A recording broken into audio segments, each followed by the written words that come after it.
Hi guys! Nagpunta kami dito sa Ayatay Spa. So, that is located in Parañaque.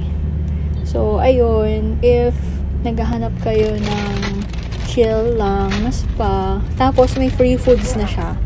Actually, yung buong stay namin, hindi talaga yung food. May 6 hours stay, and then may 12 hours stay. Kaya lang meron lang yun oras, parang 8 to 8 a.m. to 8 p.m. or 8 p.m. to 8 a.m. So ayun, so super chill niya. Tapos may free games then arcade actually. Ayan, tinry namin yun. Tapos hindi ko na kasi nakuhanan dito yung yung pagpasok namin kasi inassist kami kaagad. And then fortunately, nung pagpunta namin dito, hindi siya matao.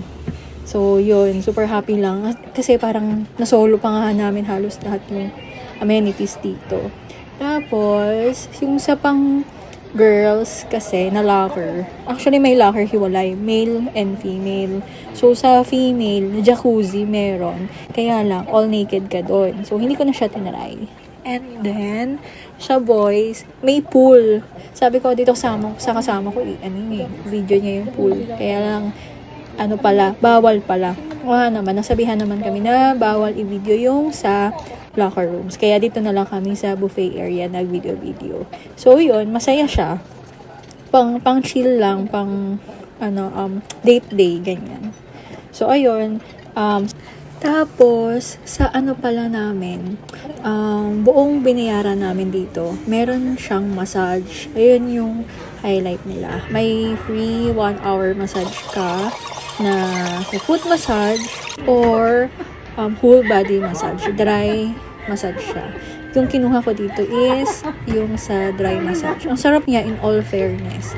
Tapos, meron pa ditong cinema.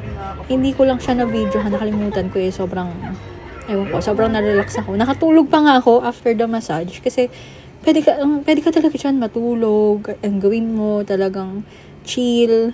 Ayan. Talagang ka pa nila. So, super maasikaso sila kung ano yung need mo. And then, after the massage, bahala ka kung gusto mo ulit kumain.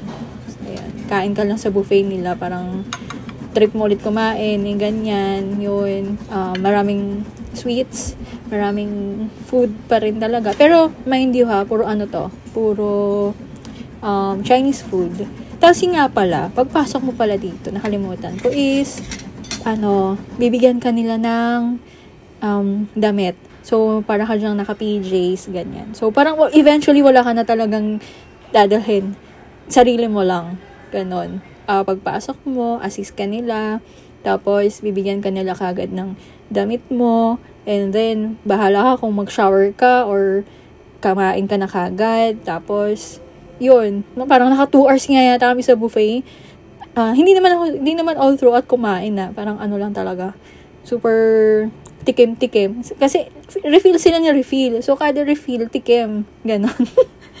Tapos, ayun naman, massage na. And then, chill. Kung anong bet mo. May billiards pa dyan. Ayun. So, all in all, if sabi mo babalikan siya, oo, babalikan siya. Kasi super chill day niya talaga. Super okay siya. So, ayun lang. As for the rates, pinost ko na rin sa dulo ng video para makita niyo kung magkano siya at super mura niya talaga. So, ayun lang.